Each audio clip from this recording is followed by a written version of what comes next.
Только лучший таксопарк, только Такси Хайп. Ждем именно тебя. WhatsApp и Telegram в описании. Приходи, подключим тебя за 3 секунды. Выводить будешь бабки когда захочешь, ежедневно, ежечасно, ежеминутно. И у нас очень крутая служба поддержки.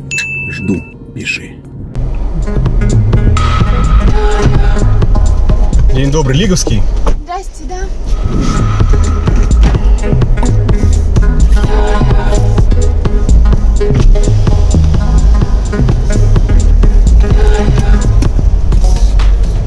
А можете окно закрыть, это холодно.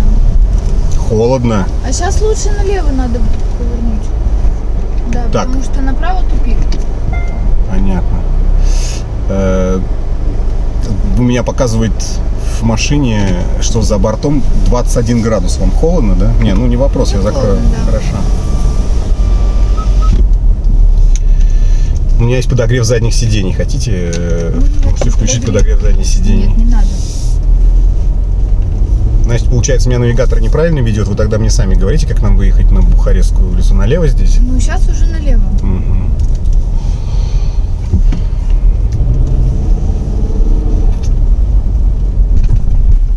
А чё, почему у вас навигатор неправильно показывает?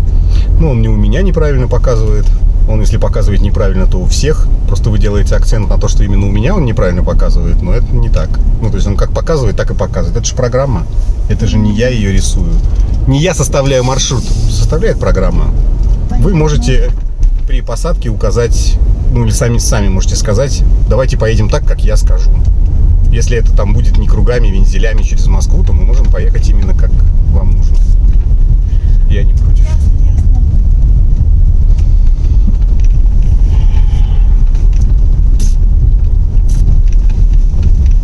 А легко к вам вообще в такси попасть работать?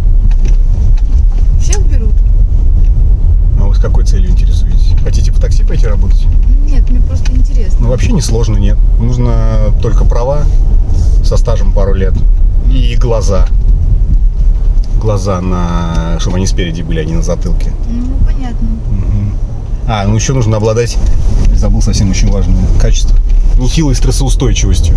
Ну, чтобы можно было спокойно реагировать на все коммуникации с пассажирами.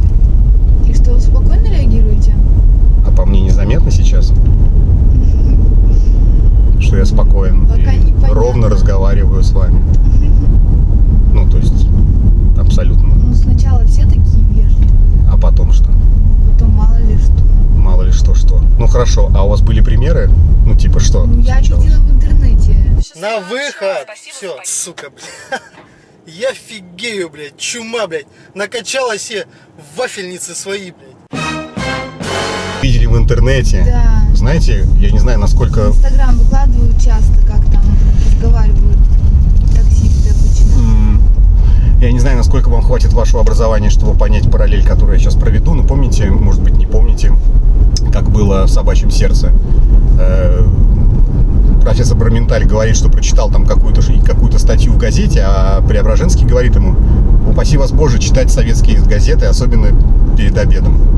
Так никаких же и нет. Так вот, никаких и не читайте. Да ведь других нет. Вот никаких и не читайте. Вот это с интернетом параллель. Вы слишком много интернета смотрите. Понимаете? И если вы увидели 1-2 ролика с неадекватными таксистами, это не значит, что все таксисты такие. Вот я, например, совершенно не такой. Чтобы вы понимали. И есть действительно люди, которые, ну, скажем, гораздо более многосторонние, чем вам могут показаться. Вот вы что про меня вот подумали, да? Вот я же понимаю ваше настроение. Вы там, ну, как-то не в настроении в каком-то, да? Неважно по какой причине, но пытаетесь там, да, меня как-то вот к земле, так скажем. Подготовки к земле, Придвинуть с небес, да, что я просто таксист там и так далее. Но я же не просто, например, таксист, вы об этом не знаете. А я не просто таксист.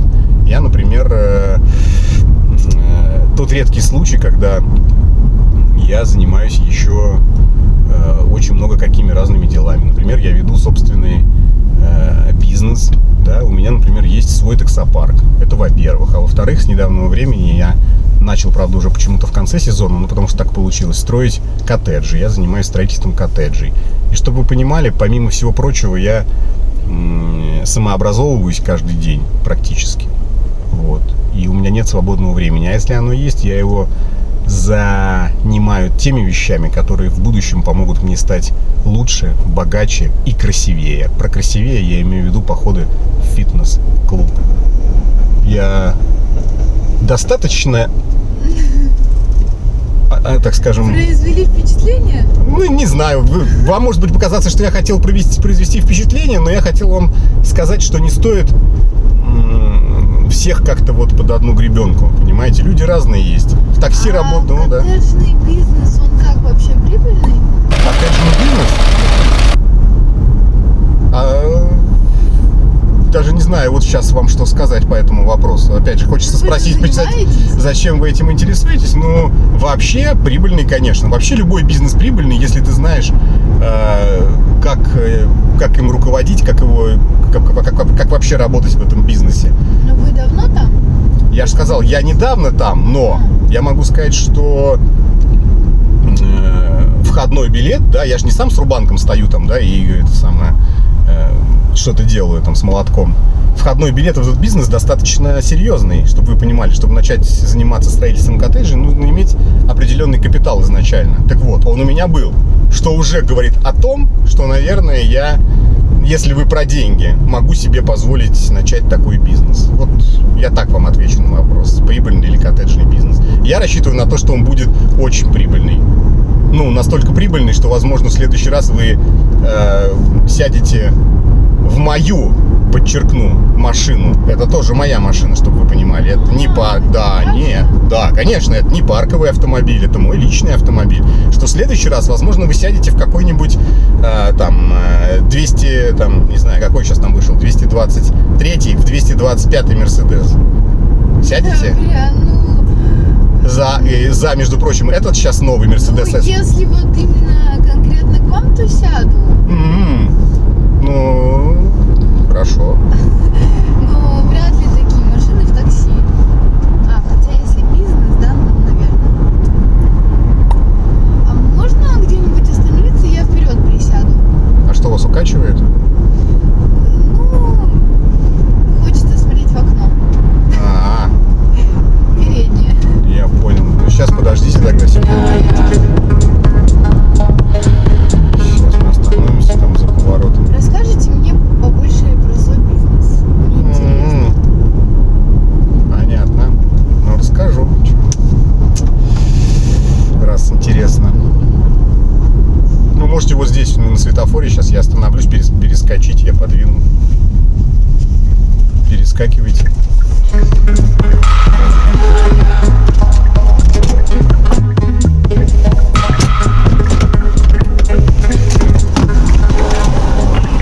Дверь что-то не хотела открываться.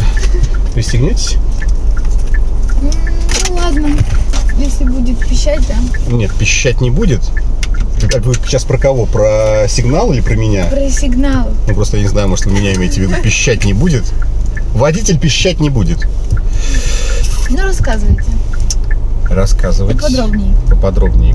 Про что? Этапы строительства, сумму входного билета. В каком районе? В каком районе? Да. Это Ломоносовский район. Коттеджный поселок там есть? Где-то? Ну, там и коттеджные поселки есть, да. Но у нас сейчас идет в этих самых, в 2 СНТ строительство, 3 дома строятся, в 2 СНТ и в одной деревне. Ну, они сейчас так называются, деревни все равно. Присматриваете дом себе? Да нет, у меня уже есть. А, у вас уже есть дом? Да, уже стоит. Ничего себе. Долгое строительство было, на самом деле. Ну, мы с мамой этим занимаемся. Вот.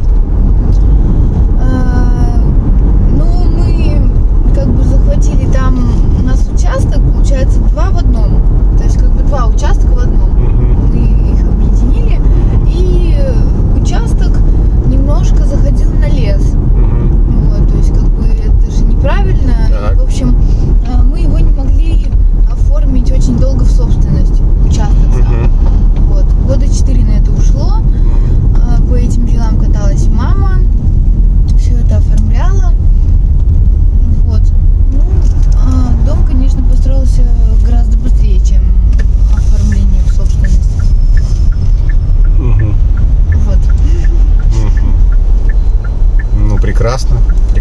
вы тоже знаете, как это все примерно плюс-минус происходит. Да, я даже участие принимала в этом. Ну вы же Я умею да. утеплять стены. Умеете утеплять стены? Да. Тёлки это кто это? Вон отсюда! Пусти ее! Пошли отсюда, быстро! Судя по всему, и мужские сердца.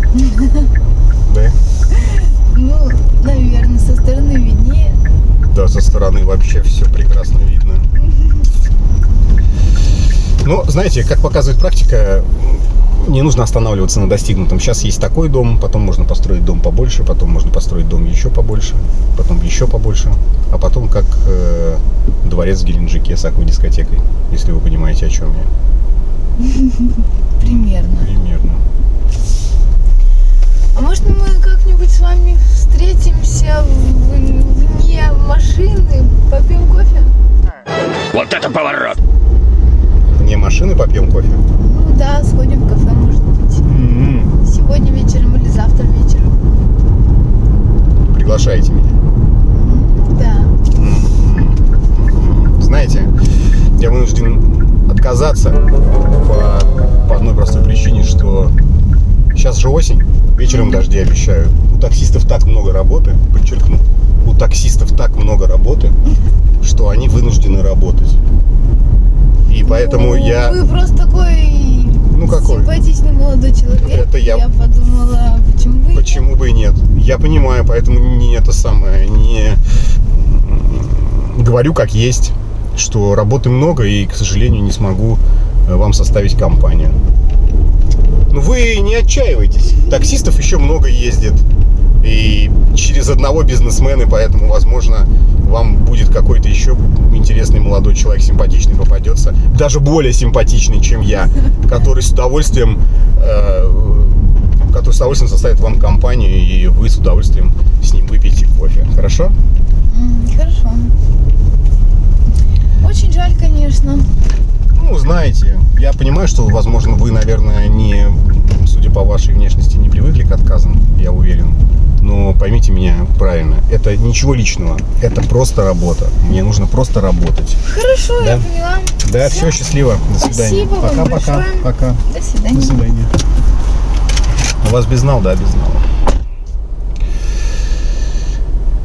А почему, вы спросите меня, дорогие зрители, я отказал этой девушке? А потому что, блядь, когда я не был бизнесменом, и езжу я не так, и окно у меня открыто, и кого только не берут в такси, а когда, блядь, запахло мешочком с горшочком с золотом, то сразу я стал красавчиком, епта. Просто... Я понимаю вас, женщины, я понимаю, что наличие бабла у мужика — это плюс 100 к сексуальности вообще и всему остальному. То есть, когда он с бабками, он пухленький медвежонок, а когда он без денег, то он жирная свинья. Я понимаю это прекрасно, прекрасно понимаю. Ну и вы нас тоже поймите. Нам тоже хочется, чтобы все-таки вы нас разглядывали прежде всего хоть что-нибудь, с чем вы сможете жить и существовать без денег. Хоть что-нибудь. Вот вы всегда, даже вот это совет женщинам, вы смотрите на мужика, да, и вы очень сильно отвлекаетесь на то, что он одет дорогие шмотки, там, на какой-то тачке есть, у него есть бабки. Ну вот, уберите все это и попробуйте полюбить или даже представить жизнь с человеком, у которого ничего нету, только он такой. Я понимаю, что не хочется, но вы просто представьте, сможете вы хотя бы с ним просуществовать, если, например, вдруг станет все хуево, просчитать, пока он обратно все не вернет. Вот представьте себе такую историю. Если не сможете, то вы... Не надо вам это все. Хотя, блядь, был бы я тёлкой, конечно, я вас понимаю прекрасно. Я вас прекрасно понимаю. А вы, мужики, что, пишите, хули, правильно я поступил или нет. Да, конечно, мог бы я, наверное, свои там моменты реализовать, вот, фантазии. Но, блядь, я уже знаю, что она не любит таксистов. Все, блядь. Для меня уже это все. На 5:30. Пишите.